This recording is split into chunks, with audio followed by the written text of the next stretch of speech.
तो दोस्तों आपका फिर से स्वागत है हॉररलैंड में। और आज मैं जिस मूवी को एक्सप्लेन करने वाला हूँ उस मूवी का नाम है एलिजाबेथ हार्वेस्ट। मूवी की शुरुआत में पहाड़ों के रास्ते एक कार में एक लड़की और एक आदमी अपने घर की तरफ जा रहे थे। कार में उस लड़की की आंखें खुलती है। वो लड़की का नाम एलिजाबेथ था। उसके साथी में बैठे डॉक्टर का नाम था हेनरी। वे दोनों अपने घर जा पहुँचते हैं। हेनरी एलिजाबेथ को घर की मेट क्लेयर और उसके बेटे ओलिवर से इंट्रोड्यूस करवाता है। ओलिवर अंधा था और दोनों डिनर करके अपने रूम में जाते हैं और अपनी शादी की फर्स्ट नाइट को एंजॉय करते हैं। अगली सुबह हेनरी एलिजाबेथ को पूरा घर दिखाता है और सभी रूम में लॉक लगा था जो कि सिर्फ फिंगरप्रिंट से ही खुलता था। घर में एक रूम ऐसा भी था जहाँ पर जाने के लिए हेनरी एलिजाबेथ को मना कर देता है और वो वहीं पर एलिजाबेथ को प्यार करने लगता है। अब क्लेयर उन दोनों के मोमेंट्स को देखकर वहाँ से चली जाती है और रात को हेनरी एलिजाबेथ से कहता है कि वो काम के लिए सुबह ही निकलने वाला है। अगली दोपहर को क्लेयर एलिजाबेथ को लंच के बारे में पूछती है और मौका देखकर एलिजाबेथ क्लेयर से पूछती है कि हेनरी को इतने सारे नोबेल प्राइज मिले हैं और वो इतना बड़ा आदमी है और फिर उसके जैसी सिंपल लड़की से उसने शादी क्यों की है। जिस पर क्लेयर कहती है कि उसे इस बारे में कुछ नहीं पता है। रात के समय एलिजाबेथ देखती है कि ओलिवर और क्लेयर अकेले रात को कहीं पर निकल गए हैं और ये देखने के बाद में एलिजाबेथ सोने का बहुत ट्राई करती है लेकिन वो सो नहीं पाती है। उसे नींद आ ही नहीं रही थी। एलिजाबेथ उठकर उस रूम में जाती है जहाँ पर जाने के लिए हेनरी ने उसे मना किया था और वो पूरा रूम किसी लेबोरेटरी की तरह था। वहाँ पर बहुत सारी मशीनें चल रही थी और वहाँ की एक मशीन जब वो खुलती है तो वहाँ पर एक लड़की सो रही थी जो कि बिल्कुल उसी की तरह दिखाई देती थी। वो फिर उस रूम से निकलने के लिए भागती है लेकिन एक जगह पर टकराकर उसकी उंगली से खून निकलने लगता है। वो अपने रूम में आकर अपने जख्मों पर बैंडेज लगाती है और वो किसी को फोन लगाती है लेकिन वो किसी को भी फोन नहीं लगा पा रही थी और वो थक कर वहीं पर सो जाती है। अगले दिन से एलिजाबेथ हेनरी से अनकंफर्टेबल फील करने लगी थी। हेनरी उसकी परेशानी के बारे में पूछता है। एलिजाबेथ फोन के बारे में बताती है कि यहाँ से कहीं पर फोन ही नहीं लगता है और हेनरी ऐसा कह देता है कि ऐसी जगह से फोन नहीं लगना एक नॉर्मल बात है। हेनरी फिर एलिजाबेथ की इंजर्ड उंगली के बारे में एलिजाबेथ से पूछता है जिस पर वो कहती है कि ये बस एक एक्सीडेंट है और फिर हेनरी एलिजाबेथ के साथ में इंटीमेट होता है लेकिन एलिजाबेथ इसको एंजॉय नहीं करती है और वो इंटीमेट होते समय रोने लगती है। अब आधी रात को हेनरी उठकर रूम से बाहर जाता है और एलिजाबेथ उसे फॉलो करती है। हेनरी को पता लग जाता है कि एलिजाबेथ उसका पीछा कर रही है और हेनरी एलिजाबेथ को जब सजा देने वाला था तो वो एक हथियार देकर एलिजाबेथ को मारने के लिए उसके पीछे पीछे जाता है। एलिजाबेथ घर से बाहर निकलने की कोशिश करती है पर उसका फिंगरप्रिंट लॉक काम नहीं कर रहा था। अब एलिजाबेथ वाइन शेल्फ के पीछे छुप जाती है और उसी रूम में हेनरी भी आ जाता है पर वो एलिजाबेथ को नहीं देखता है और फिर वो लिविंग रूम में जाता है। एलिजाबेथ जब वहाँ से निकलती है तो देखती है कि लिविंग रूम खाली है और अपनी सेफ्टी के लिए वो भी एक हथियार उठाकर ऊपर के रूम की तरफ जाने लगती है लेकिन हेनरी वहीं पर छुपा हुआ था और वो एकदम से निकलकर एलिजाबेथ पर हमला करके उसे मार डालता है। अगली सुबह ओलिवर और क्लेयर एलिजाबेथ की बॉडी को दफनाकर ठिकाने लगा देते हैं और फिर ओलिवर क्लेयर और हेनरी के साथ में मिलकर ब्रेकफास्ट करते हैं जैसे कि कुछ हुआ ही ना हो। वे सभी नॉर्मल बिहेव कर रहे थे और क्लेयर हेनरी को ये सभी काम छोड़ने को कह देती है क्योंकि उसे ऐसा लगता था कि वो कभी भी पकड़ा जा सकता है। अब शाम के समय हेनरी के घर पर उसका एक फ्रेंड फ्रैंक आता है जो कि एक डिटेक्टिव था। हेनरी फ्रैंक से कहता है कि एलिजाबेथ सो रही है और हेनरी फ्रैंक से उसकी परेशानी का कारण पूछता है।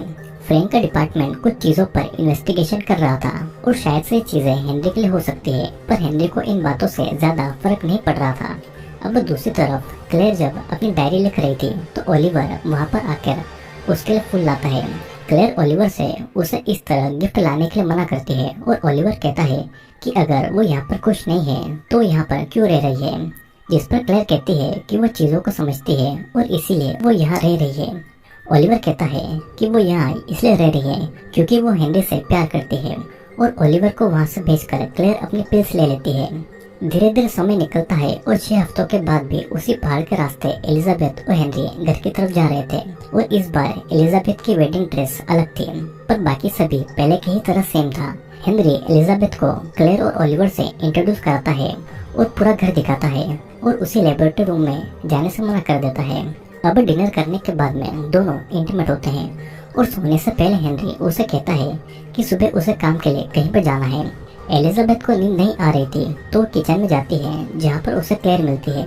वो क्लेयर को हेनरी के बारे में पूछती है क्योंकि वो हेनरी के बारे में जानना चाहती थी। क्लेयर कुछ बता पाती उससे पहले ही हेनरी वहाँ पर आकर एलिजाबेथ को अपने साथ में रूम में लेकर चला जाता है। अगले दिन एलिजाबेथ घर पर अकेली थी।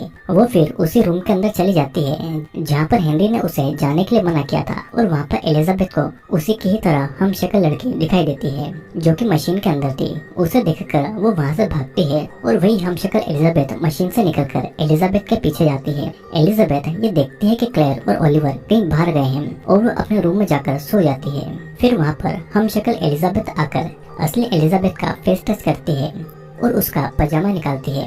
एलिजाबेथ नींद में थी तो उसे कुछ भी पता नहीं चल रहा था।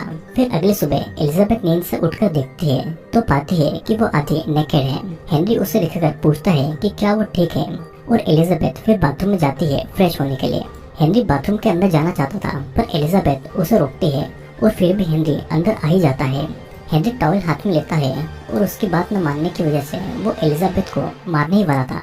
एलिजाबेथ बाथरूम से भागती है पर हेनरी उसे पकड़कर टॉवल से उसका गला दबाकर उसे मारने लगता है, और किसी तरह से एलिजाबेथ उसे किक करके वहाँ से भाग जाती है। वो दरवाजे की तरफ आती है पर उसका फिंगरप्रिंट काम नहीं करता है और वहाँ के ग्लास को तोड़ने की वो कोशिश करती है पर वो नहीं टूटता है। एलिजाबेथ किचन में जाकर एक चाकू उठा लेती है अपनी सेफ्टी के लिए। हेनरी एक कपड़े पर क्लोरोफॉर्म लगाकर एलिजाबेथ को पकड़ने जाता है। हेनरी लिविंग रूम में जाकर पियानो बजाता है।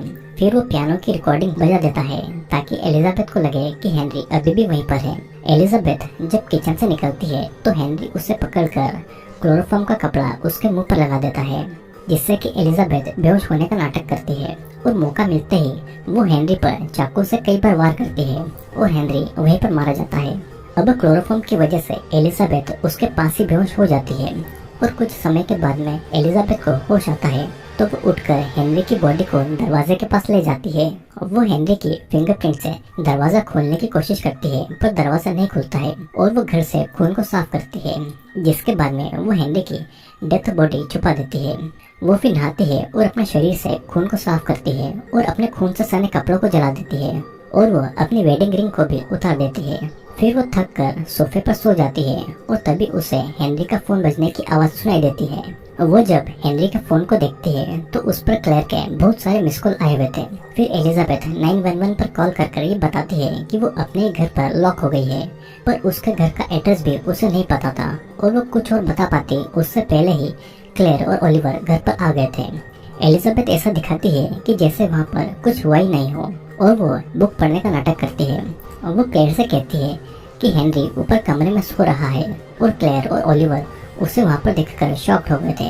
क्लेयर किचन में जाती है और अचानक उसे हार्ट अटैक आ जाता है, और वो किसी तरह 911 पर कॉल करके एम्बुलेंस को बुलाती है, और कुछ ही समय में एम्बुलेंस वहाँ पर आकर क्लेयर को हॉस्पिटल लेकर जाती है। और उसी का मौका देखकर एलिजाबेथ घर से बाहर निकलने वाली थी, पर ओलिवर उसे रोककर कहता है कि अगर वो यहाँ से बाहर गई तो वो भी उसे पुलिस से नहीं बचा सकता, और उसे पता है कि एलिजाबेथ ने ही हेनरी को मार दिया है।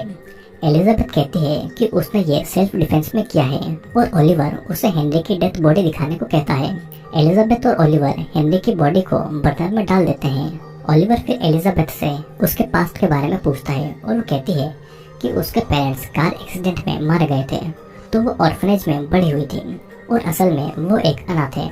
ओलिवर को ये पता था कि एक्सपेरिमेंट के चलते ये सब एलिजाबेथ के दिमाग में डाला गया है, और ओलिवर बताता है कि हेनरी ने 6 बार एलिजाबेथ के क्लोन बनाए थे, जिनमें से 4 को उसने पहले ही मार दिया है, और वो 5वें नंबर की एलिजाबेथ है। सारी के सारी एलिजाबेथ हर तरफ से एक जैसी दिखाई देती है। वो अपना भी क्लोन बनाकर रखता है ताकि अगर जब हेनरी मर जाए तो वो एलिजाबेथ के साथ में हमेशा के लिए रहे। लेकिन मूवी के अंत में एक क्लोन एलिजाबेथ को ये बातें पता चल जाती है, और एंड में वो अपनी एक आज़ाद जिंदगी जीने लगती है। और इसी के साथ में ये मूवी यहीं पर खत्म होती है।